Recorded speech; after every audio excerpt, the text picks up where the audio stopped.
ಪ್ರತಿಯೊಬ್ಬರಿಗೂ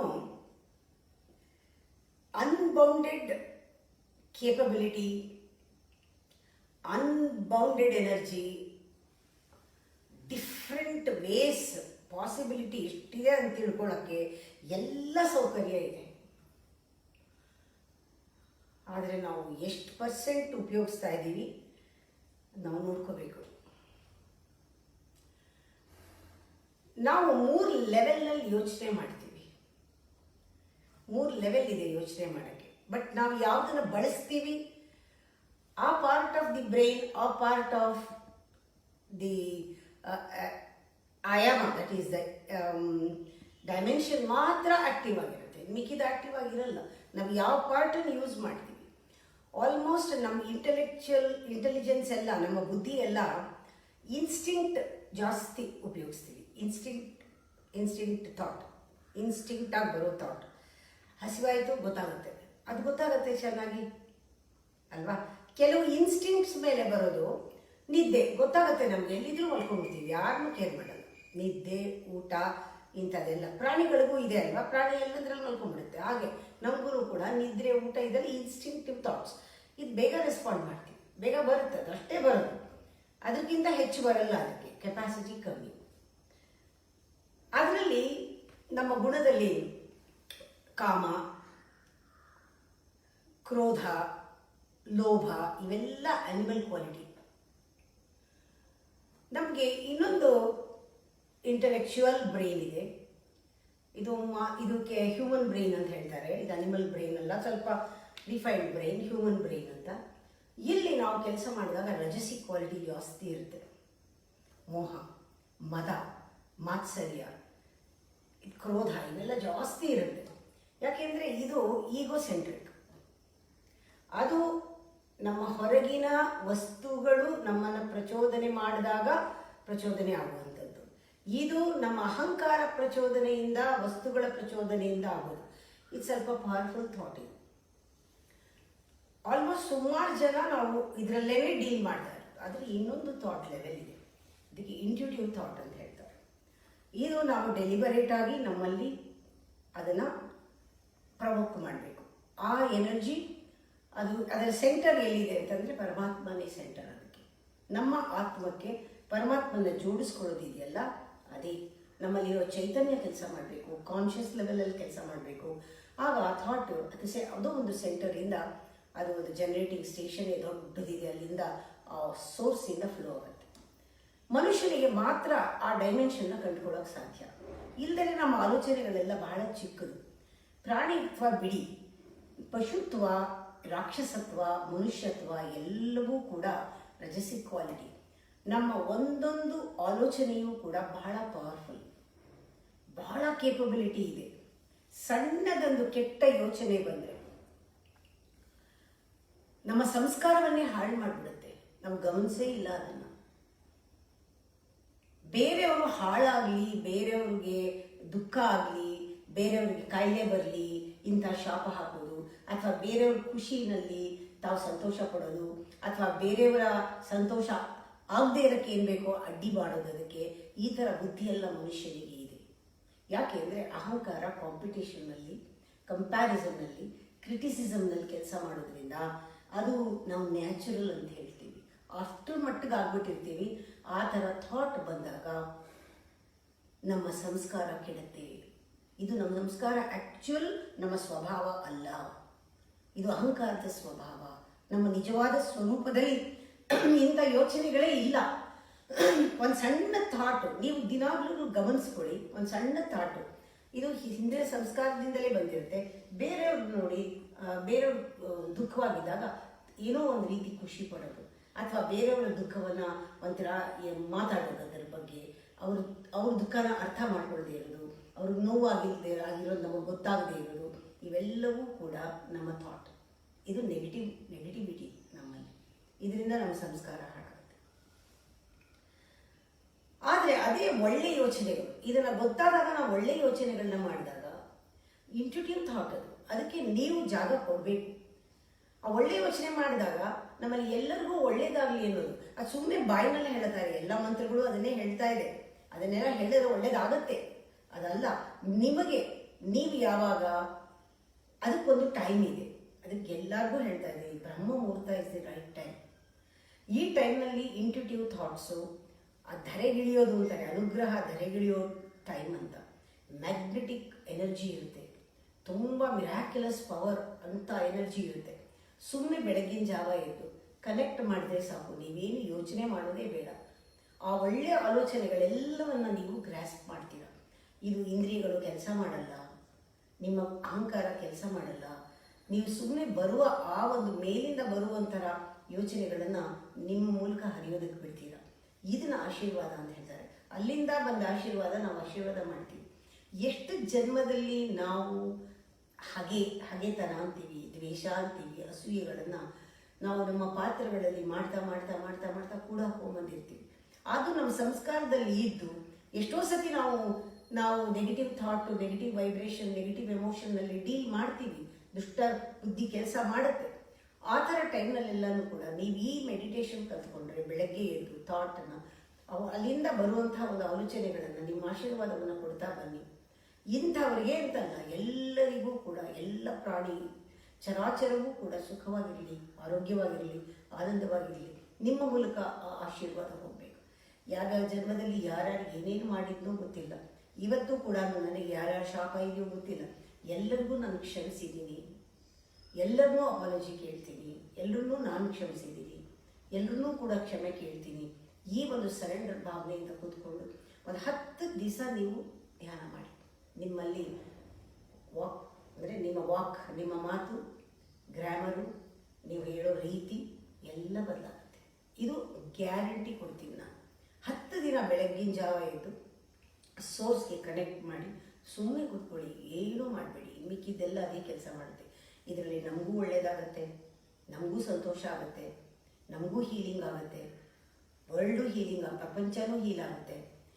ನಮ್ಮಲ್ಲಿ ಒಂದು ಸೇವೆ ನಮಗೆ ಆಗೋದು, ಬೇರೆ ಎಲ್ಲರಿಗೂ ಒಳ್ಳೆಯದಾಗಲಿ ಎಂದಾಗ ನಾವೇನು ದೊಡ್ಡ ಸೇವೆ ಎಲ್ರಿಗೂ ಮಾಡ್ತಿಲ್ಲ, ನಮಗೆ ಅದು ಒಳ್ಳೆ ಸೇವೆ ಆಗುತ್ತೆ. ನಮಗೆ ನಾವೇ ಸೇವೆ ಮಾಡ್ಕೊಂಡು ನಮಗೆ ಅದು ಬೆಳಗಿನ ಆಲೋಚನೆ.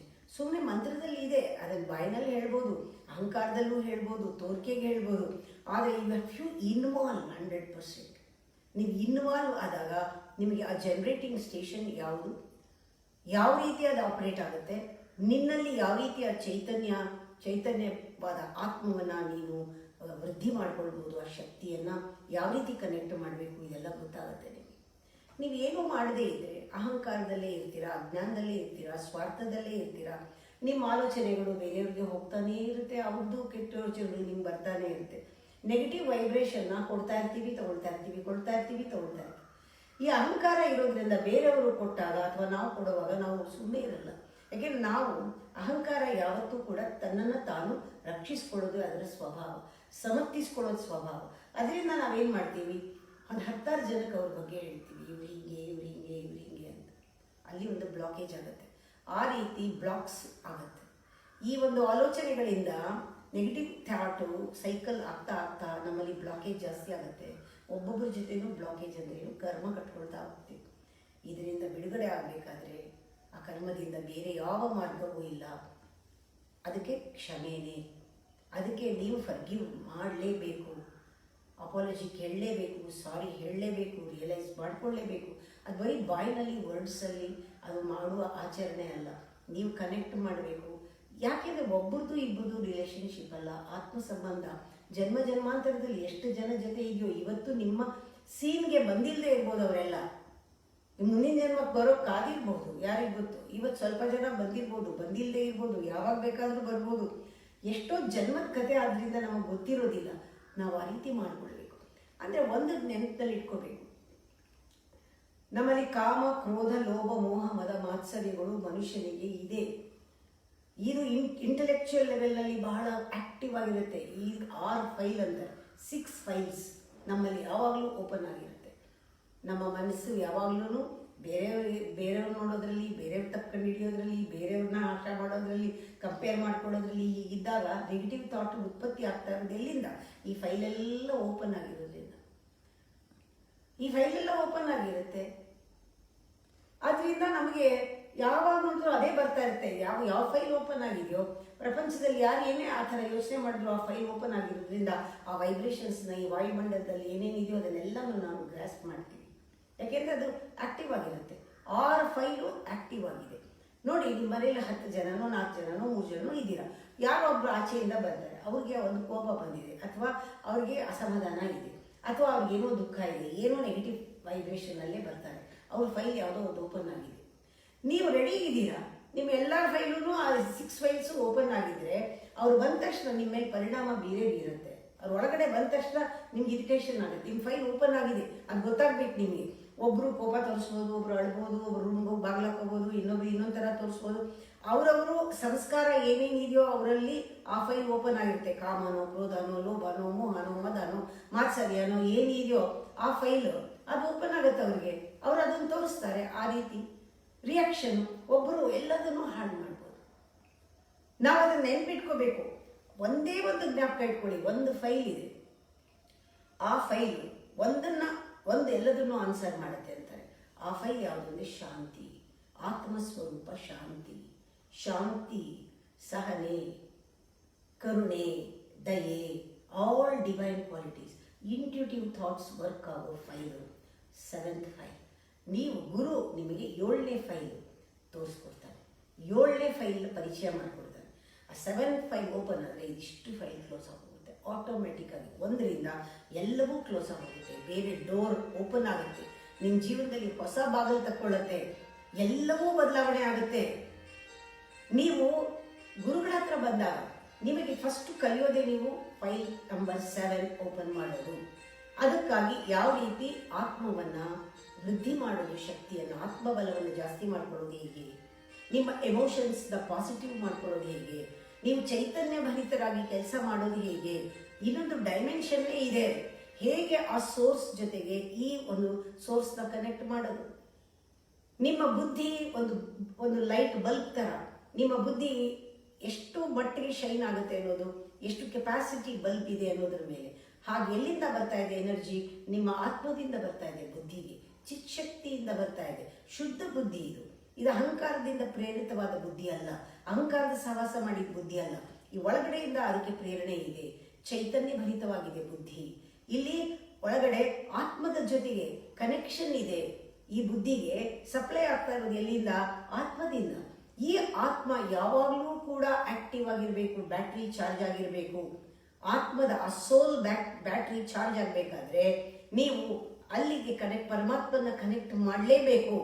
ಆ ಹೈಯರ್ ಸೋಲ್ನ ಕನೆಕ್ಟ್ ಮಾಡಿ, ಹೈಯರ್ ಲೆವೆಲ್ನಲ್ಲಿ ಇರುವಂತಹ ಆ ಮ್ಯಾಕ್ರೋ ಸೋಲ್ ಅದನ್ನು ಕನೆಕ್ಟ್ ಮಾಡಬೇಕು ಪರಮಾತ್ಮನ.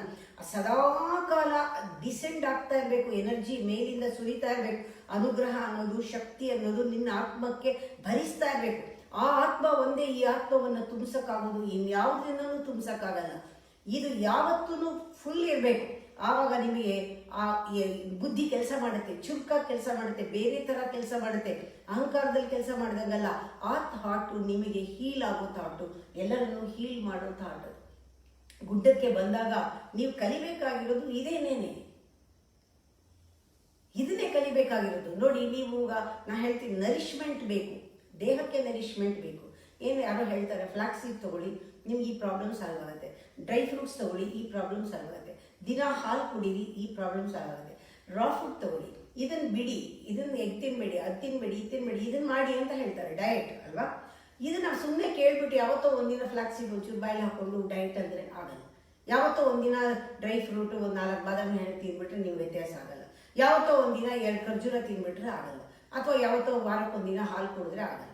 ಇದಕ್ಕೆ ರೆಗ್ಯುಲರ್ ಆಗಿ ನಿಮಗೆ ಏನು ಬೇಕೋ, ದೇಹ ಕೇಳುತ್ತೋ ಅದನ್ನು ನರಿಶ್ ಮಾಡಬೇಕಾದ್ರೆ ಕಂಟಿನ್ಯೂಸ್ ನಿಮ್ಮ ರೊಟೀನಲ್ಲಿ ಇವೆಲ್ಲ ಬರಬೇಕು. ಮೊಳಕೆ ಕಾಳು ತಿನ್ನಲೇಬೇಕು, ಎಣ್ಣೆ ಕಮ್ಮಿ ಮಾಡಲೇಬೇಕು, ಡ್ರೈ ಫ್ರೂಟ್ಸ್ ದಿನ ತಿನ್ನಬೇಕು, ಫ್ಲಾಕ್ಸ್ ಸೀಡ್ಸ್ ತಿನ್ನಬೇಕು. ಆ ಥರ ಟೈಮ್ ಟೇಬಲ್ ಹಾಕೊಳ್ಳಿ, ನೀವು ನೋಡೋಣ, ನರಿಶ್ಮೆಂಟ್ ಸಿಗುತ್ತೆ. ಯಾವತ್ತೋ ಒಂದು ದಿನ ಮಾಡಿದ್ರೆ ಆಗಲ್ಲ. ಆತ್ಮಕ್ಕೆ ಎಷ್ಟರ ಮಟ್ಟಿಗೆ ನರಿಶ್ಮೆಂಟ್ ಕೊಡ್ತಾ ಇದ್ದೀರಾ? ಕೊಟ್ಟೇ ಇಲ್ಲ, ನೆಗ್ಲೆಕ್ಟೇ ಮಾಡಿದ್ದೀರಾ. ಆತ್ಮ ಎಷ್ಟೋ ಜನ್ಮಗಳಿಂದ ಹಸ್ಕೊಂಡಿದೆ, ಅದಕ್ಕೆ ಊಟ ಹಾಕಿಲ್ಲ, ಅದ್ರ ಕಡೆ ಗಮನ ಕೊಟ್ಟಿಲ್ಲ, ಆತ್ಮಶಕ್ತಿ ವೃದ್ಧಿ ಮಾಡ್ಕೊಂಡಿಲ್ಲ. ಏನಾಗಿದೆ? ಬ್ಯಾಟ್ರಿ ಡೌನ್ ಆಗಿದೆ. ಇದು ಒಂದು ಜನ್ಮದ್ದಲ್ಲ, ಇದನ್ನ ಹಾಗೇನೆ ತಗೊಂಡೆ ಅದೇ ಥರನೇ ಶಿಫ್ಟ್ ಆಗಿ ಆಗಿ ಆಗಿ ಆಗಿ ಇವಾಗ ಎಲ್ಲಿವರೆಗೂ ಬಂದಿದೆ ಅಂದರೆ ಇದು ವರ್ಲ್ಡ್ದು ಕಲೆಕ್ಟಿವ್ ಬಿಲೀಫ್ ಸಿಸ್ಟಮ್ ಆಗೋಗಿದೆ. ಏನಂದರೆ ಯಾವಾಗಲೂ ಓಡ್ತಾ ಇರೋದು, ಯಾವಾಗಲೂ ಓಡ್ತಾ ಇರೋದು. 80 ವರ್ಷ ಓಡೋದು, ಸಾಯೋದು, ಮತ್ತೆ ಹುಟ್ಟೋದು, ಓಡೋದು, ಓಡ್ತಾನೆ ಇರೋದು. ಟೈಮೇ ಇಲ್ಲ, ಪುರ್ಸೊತ್ತೇ ಇಲ್ಲ. ಕೇಳಿ ಯಾರು ಬೇಕಾದರೂ, ನೀವು ಮೆಡಿಟೇಷನ್ ಮಾಡಿದ್ರೆ ಅಯ್ಯೋ ಅದಕ್ಕೆಲ್ಲ ಪುರ್ಸೊತ್ತಿಲ್ಲ ರೀ ನಮಗೆ. ಇದು ಒಂಥರ ಜನ ಮಾಡ್ತಾನೆ ಇಲ್ಲ. ಮೆಡಿಟೇಷನ್ ಅಂದೇನು, ಊಟ ಹಾಕಿ ನಿಮ್ಮ ಆತ್ಮಕ್ಕೆ ಅಂತ, ನಿಮ್ಮ ಆತ್ಮನ ತೊಳ್ಕೊಳ್ಳಿ, ಕ್ಲೀನ್ ಮಾಡ್ಕೊಳ್ಳಿ ಅಂತ. ನಿಮ್ಮ ಆತ್ಮ ಶುದ್ಧಿ ಆಗ್ತಾ ಇದ್ರೆ ನೀವು ಒಳಗಡೆಯಿಂದ ಎನರ್ಜಿ ಬರ್ತಾ ಇರುತ್ತೆ, ಪರಮಾತ್ಮನ ಕನೆಕ್ಟ್ ಮಾಡಿ ಅಂತ. ಸುಖವಾಗಿರಿ, ಶಾಂತವಾಗಿರಿ, ಆನಂದವಾಗಿರಿ ಅಂತ ಯಾರಿಗೂ ಬೇಕಿಲ್ಲ. ಅದು ಹೇಳಿದ ತಕ್ಷಣ ನಾವು ಕೂರ್ಸೋತಿಲ್ಲ, ನಾವು ಬ್ಯುಸಿ ಅಂತ ಹೇಳ್ತಾರೆ. ನಾನು ಯಾವುದೋ ಮಕ್ಕಳ ಕ್ಲಾಸಲ್ಲಿ ಹೇಳ್ತಿದ್ದೆ, ನಿಮಗೆ ದಿವಸದಲ್ಲಿ ಎಷ್ಟು ಗಂಟೆ ಇದೆ ಅಂದರೆ ಎಲ್ಲರೂ 24 ಇಲ್ಲ, ಇವತ್ತಿಂದ ನಿಮಗೆ 23 ಗಂಟೆ ಇರೋದು. 1 ಗಂಟೆ ಲೆಕ್ಕಕ್ಕಿಲ್ಲ. ಆ 1 ಗಂಟೆ ನೀವು ಬ್ಯಾಟ್ರಿ ಚಾರ್ಜ್ ಮಾಡೋಕ್ಕೆ ಪ್ರತಿ ದಿವಸ, ಇವತ್ತು ಬೆಳಗ್ಗೆ ಏಳಿ ಕೂತ್ಕೊಳ್ಳಿ, ಬ್ಯಾಟ್ರಿ ಚಾರ್ಜ್ ಮಾಡಿ. 23 ಗಂಟೆ ನಿಮ್ಮ ಜೀವನ ಹೇಗಿರುತ್ತೆ ನೋಡ್ಕೊಳ್ಳಿ. ನೀವು ಪ್ರಾಮಿಸ್ ಮಾಡಬೇಕು, ನಾನು ಯಾವತ್ತೂ 7 ಫೈಲ್ ಓಪನ್ ಮಾಡಿರ್ತೀನಿ, ಯಾವಾಗಲೂ ಶಾಂತಿ ನೆಮ್ಮದಿ ಇರೋ ಫೈಲ್ ಓಪನ್ ಮಾಡಿರ್ತೀನಿ. ಎಂಥ ಕೋಪಿಸ್ಟ್ ಬಂದರೂ ಕೂಡ ನನಗೆ ಪರೀಕ್ಷೆ, ನನ್ನ ಫೈಲ್ ಮುಂದೆ ಯಾರ್ದು ನಡೆಯಲ್ಲ. ಎಲ್ಲರಿಗೂ ನನ್ನ ಶಾಂತಿ ಹೋಗುತ್ತೆ ಹೊರತು I influence my positive energy to each and every one. whoever comes to you, I will radiate positive energy. ಅದು ನಿಮ್ಮ ಸಂಕಲ್ಪ ಆಗಬೇಕು. ಯಾಕೆ? ಫೈಲ್ ಓಪನ್ ಆಗಬೇಕು. ಫೈಲ್ ಯಾವಾಗಲೂ ಓಪನ್ ಆಗಿರೋಕ್ಕೆ ಚಾರ್ಜ್ ಆಗ್ತಾ ಇರಬೇಕು ಬ್ಯಾಟ್ರಿ. ಎಲ್ಲ ಡಿಸ್ಚಾರ್ಜ್ ಬ್ಯಾಟ್ರೀಸ್, ಎಲ್ಲ ಆತ್ಮ ಕಡೆ ಗಮನನೇ ಕೊಡೋದಾದ್ರೆ ಡಿಸ್ಚಾರ್ಜ್ ಬ್ಯಾಟ್ರಿ ಯೂಸ್ಲೆಸ್. ಗುಡ್ಡಕ್ಕೆ ಯಾಕೆ ಬರ್ತೀರಾ? ಬ್ಯಾಟ್ರಿ ಚಾರ್ಜ್ ಮಾಡಕ್ಕೆ ಬರೋದು. ಇದನ್ನು ಕೂಡ ಯಾವಾಗಲೂ ಒಂದ್ಸತಿ 3 ದಿನ ಬಂದ್ಬಿಟ್ಟು ಪೀಸ್ಫುಲ್ ಆಗಿರ್ತೀನಿ, ಇಲ್ಲ ಟೈಮ್ ಪಾಸ್ಗೋ, ಅಥವಾ 3 ದಿನ ಪೀಸ್ಫುಲ್ ಆಗಿತ್ತು ಅಂತ ಹೊಟ್ಟೋಗೋದಲ್ಲ. ನಿಮ್ಮನ್ನ ಪರ್ಮನೆಂಟ್ ಆಗಿ ಚೇಂಜ್ ಮಾಡೋಕ್ಕಾಗಲ್ಲ. ಆದ್ರೂ ಇಲ್ಲಿಗೆ ಬಂದಾಗ ನೀವು ಫೈಲ್ ಓಪನ್ ಮಾಡೋದು ಕಲ್ತ್ಕೊಂಡ್ರೆ, ಬ್ಯಾಟ್ರಿ ಚಾರ್ಜ್ ಮಾಡೋದು ಕಲ್ತ್ಕೊಂಡ್ರೆ, ಅಮ್ಮ ಯಾವ ರೀತಿ ಅಲ್ಲಿ ರುಟೀನ್ ನಲ್ಲಿ ಇರ್ತಾರೆ ಆ ರೀತಿ ಮೆಥಡ್ ನ ತಿಳ್ಕೊಳ್ಬಹುದು. ಇಲ್ಲಿ ಬಂದಾಗ ಯಾವ ರೀತಿಯ ಜೀವನದಲ್ಲಿ ಅಳವಡಿಸ್ಕೊಳ್ತೀರಾ ತಿಳ್ಕೊಳ್ಬಹುದು. ಕಲಿಯೋದನ್ನ ಯಾವ ರೀತಿ ಕಲಿಬೇಕು, ಕಲಿಯೋದಕ್ಕೆ ಬರೋದಿಲ್ಲ. ಯಾವತ್ತೋ ಒಂದ್ ದಿವಸ ಬಂದು ಹೋಗೋರಿಗೆ ಆಶ್ರಮ ಪ್ರಯೋಜನ ಇಲ್ಲ. ಅವ್ರು ಅನ್ಕೊಂಡಿದ್ದಾರೆ ನನ್ನಿಂದ ಏನೋ ಆಗ್ತಾ ಇದೆ ಅಲ್ಲಿ ಅಂತ. ಅಂತ ಉಪಯೋಗ ಬೇಕಿಲ್ಲ. ನಿಮಗೆ ಉಪಯೋಗ ಸಿಗದೆ ಉಪಯೋಗ ನಮ್ಗೆ ಯಾಕೆ ಬೇಕು? ನಿಮ್ಮ ಜೀವನದಲ್ಲಿ ನಿಮಗೆ ಇನ್ನೂ ಚಾರ್ಜ್ ಆಗದೆ ಇದ್ರೆ, ಎನರ್ಜಿ ಬರದೇ ಇದ್ರೆ, ನಿಮಗೆ ಗೊತ್ತಿಲ್ಲದೆ ಇದ್ರೆ, ಫೈಲ್ ಓಪನ್ ಮಾಡಕ್ ಗೊತ್ತಿಲ್ಲದೆ ಇದ್ರೆ, ಆ ಥರ ಕಮಿಟ್ಮೆಂಟ್ ಬರದೇ ಇದ್ರೆ, ಆತ್ಮಕ್ಕೆ ಆಹಾರ ಕೊಡಕ್ ಬರದೇ ಇದ್ರೆ ಯಾಕೆ ಬೇಕು ನೀವು ಕನೆಕ್ಷನ್? ಬೇಕೇ ಇಲ್ಲ. ಅದಕ್ಕೆ ತುಂಬಾ ಜನಕ್ಕೆ ಗೊತ್ತೇ ಇಲ್ಲ ಯಾವ ರೀತಿ ಗುರುಗಳನ್ನ ಕನೆಕ್ಟ್ ಮಾಡೋದು, ಯಾವ ರೀತಿ ಆಶ್ರಮಕ್ಕೆ ಯಾವ ಮನಸ್ಥಿತಿನಲ್ಲಿ ಬರಬೇಕು. ಏನನ್ನ ಕಲಿಯೋದಕ್ಕೆ ಬರ್ತೀರಾ ನೀವು? ಜೀವನ ಕಲಿಯೋದಕ್ಕೆ ಬರ್ತೀರಾ, ಟೈಮ್ ಪಾಸ್ ಅಲ್ಲ, ಅಥವಾ ಇಲ್ಲಿ ಸೇವೆ ಮಾಡಕ್ಕಲ್ಲ. ಇಲ್ಲಿ ಅವಶ್ಯಕತೆ ಇಲ್ಲ. ನಿಮ್ಮ ಅವಶ್ಯಕತೆ ಇದೆ, ನಿಮ್ಮ ಆತ್ಮಕ್ಕೆ ಅವಶ್ಯಕತೆ ಇದೆ, ನಿಮಗೆ ಗುರುವಿನ ಅವಶ್ಯಕತೆ ಇದೆ, ನಿಮಗೆ ಎನರ್ಜಿ ಬೇಕಾಗಿದೆ, ನಿಮ್ಮ ಕರ್ಮ ಕಳಿಬೇಕಾಗಿದೆ, ನಿಮ್ಗೆ ಬಂಧನದಿಂದ ಬಿಡುಗಡೆ ಆಗ್ಬೇಕಾಗಿದೆ. ಅದಕ್ಕಾಗಿ ನೀವು ಆಶ್ರಮಕ್ಕೆ ಬರೋದು. ಇದು ಗೊತ್ತಾಗಬೇಕು. ನೀವು ಬಂದಾಗ ನೋಡಿ, ನೀವು ಇವಾಗ ಕೂತ್ಕೊಂಡು ಧ್ಯಾನ ಮಾಡಿ ಒಳ್ಳೆಯ ಎನರ್ಜಿನ ಕೊಡ್ತಾ ಬಂದಾಗ ಆ ಸೃಷ್ಟಿ ಮಾಡಿದವರು ಯಾರದನ್ನ? ಶಾಂತಿನ ನಿಮ್ಮಲ್ಲಿ ಸೃಷ್ಟಿ ಮಾಡಿದವರು. ಎಲ್ಲ ಕಡೆ ಶಾಂತಿ ಇದೆ, ಒಪ್ಕೊಳ್ತೀರಿ. ಪರಮಾತ್ಮನ ಸ್ವರೂಪ ಎಲ್ಲ ಕಡೆನೂ ಇದೆ. ಆದರೆ ಒಂದು ಚಾನಲ್, ಅದು ಯಾರು ಬೇಕೋ ಡೆಲಿಬರೇಟ್ ಆಗಿ ಅನುಗ್ರಹ ಅನ್ನೋದು ಅವ್ರಿಗೆ ಕನೆಕ್ಟ್ ಆಗುತ್ತೆ. ನೀವು ಕನೆಕ್ಟ್ ಮಾಡಿದ್ರೆ ತಾನೇ ಡೆಲಿಬರೇಟ್ ಆಗಿ ನಿಮಗೆ ಆ ಶಾಂತಿ ಆಸ್ತಿಯಾಗಿ ಬರೋದು. ನೀವು ನಿಮ್ಮ ಶಾಂತಿಯನ್ನು ಕ್ರಿಯೇಟ್ ಮಾಡಿದ್ರಿ, ನಿಮ್ಗೆ ಅದು ಗೊತ್ತಾಗುತ್ತೆ. ನನ್ನ ಶಾಂತಿಯನ್ನ ನಾನೇ ಕ್ರಿಯೇಟ್ ಮಾಡಿದ್ದೀನಿ, ನಾನು ಕನೆಕ್ಟ್ ಮಾಡಿದ್ದೀನಿ, ನಾನು ಫೈಲ್ ಓಪನ್ ಮಾಡಿದ್ದೀನಿ, ನನಗೆ ಯಾರು ಇವಾಗ ಡಿಸ್ಟರ್ಬ್ ಮಾಡಕ್ ಸಾಧ್ಯ ಇಲ್ಲ ಅಂದ್ರೆ ಏನು, ನನ್ನನ್ನು ಅಲ್ಲಾಡ್ಸಕ್ಕಾಗಲ್ಲ. ಶಾಂತಿ, ನೆಮ್ಮದಿ, ಸುಖ ಎಲ್ಲ ನಾನು ಕಂಡ್ಕೊಂಡಿದ್ದೀನಿ ಅಂದಾಗ ನಾವು ಕೋಪ ಮಾಡ್ಕೊಳ್ಳೋದು ಕೂಡ ಹೌದು, ನಾನೇ ಕ್ರಿಯೇಟ್ ಮಾಡ್ಕೊಂಡಿದ್ದು, ನಾನೇ ಎಲ್ಲ ಫೈಲು ಓಪನ್ ಮಾಡ್ಕೊಂಡಿದ್ದು, ನಾನೇ ನನ್ನ ಆಲೋಚನೆಗಳನ್ನು ಲೋ ಲೆವೆಲ್ನಲ್ಲಿ ಎನರ್ಜಿ ಬರೋ ಹಾಗೆ ಯೋಚನೆ ಮಾಡ್ತಾ ಇದ್ದಿದ್ದು, ನಾನು ಬೇರೆಯವ್ರ ಮೇಲೆ ಹಾಕ್ತಾ ಇದ್ದೆ ಇಷ್ಟು ದಿನ. ನನ್ನ ಕೋಪಕ್ಕೆ ಇವ್ರ ಕಾರಣ, ಇವ್ರು ಹಿಂಗಿರೋದ್ರಿಂದ ನಾನು ಕೋಪ ಮಾಡ್ಕೊತೀನಿ, ಇವ್ರು ಮೂಡ್ ಹಾಡು ಮಾಡ್ಕೊಂಡು ಬಂದಿರೋದಕ್ಕೆ ನನ್ನ ಕೋಪ ಆಯಿತು ಅಂತ ಹಾಕ್ತೀನಿ ಅಂತ ಗೊತ್ತಾಗತ್ತಲ್ವ ನಮಗೆ. ಕೋಪ ಕ್ರಿಯೇಟ್ ಮಾಡೋದು ನಾವೇ. ಯಾವಾಗ ಗೊತ್ತಾಗುತ್ತೆ? ಶಾಂತಿ ಕ್ರಿಯೇಟ್ ಮಾಡೋರು ನಾವೇ ಅಂತ ಗೊತ್ತಾಗ. ಚಾಯ್ಸ್ ನಿಮ್ಮದೇ. ಇವಾಗ ಶಾಂತಿ ಕ್ರಿಯೇಟ್ ಮಾಡ್ಕೊಂಡ್ರೆ ಎಲ್ಲರಿಗೂ ಶಾಂತಿ ಕೊಡ್ಬೋದು. ಕೋಪ ಬಂದವ್ರನ್ನೂ ಹೀಲ್ ಮಾಡ್ಬೋದು, ನೆಗೆಟಿವಿಟಿ ಇರೋರನ್ನ ಪಾಸಿಟಿವ್ ಆಗಿ ಮಾಡ್ಬೋದು. ನಿಮ್ಮ ಋಣ ತೀರುತ್ತೆ. ಅದು ಬಿಟ್ಬಿಟ್ಟು ಓಡ್ಕೊಂಡು ಜೀವನದಲ್ಲಿ ಮಾಡ್ತಾ ಮಾಡ್ತಾ ಮಾಡ್ತಾ ಮಾಡ್ತಾ ಟೈಮೇ ಇಲ್ಲ ಇದಕ್ಕೆಲ್ಲ, ಯೋಗ ಮಾಡಲ್ಲ, ಪ್ರಾಣಾಯಾಮ ಮಾಡಲ್ಲ, ಧ್ಯಾನ ಮಾಡಲ್ಲ, ಯಾವ ಡಿಸಿಪ್ಲಿನೂ ಬೇಕಿಲ್ಲ, ಏನೋ ಕೆಲಸ ಮಾಡ್ಕೊಳ್ತಾ ಇರ್ತೀನಿ. ಆಶ್ರಮ ಯಾಕೆ ಬೇಕು? ಆಶೀರ್ವಾದ ಅಂದ್ರೆ ಏನು? ನಿಮಗೆ ನೀವು ಆಶೀರ್ವಾದ ಕೊಡಕ್ಕೆ ಕಲ್ತ್ಕೊಳ್ಳೋವರೆಗೂ ನಿಮ್ಗೆ ಆಶೀರ್ವಾದ ಗೊತ್ತಾಗೋದೇ ಇಲ್ಲ. ನೀವು ಕೊಡಕ್ಕೆ ಗೊತ್ತಾಗಬೇಕು.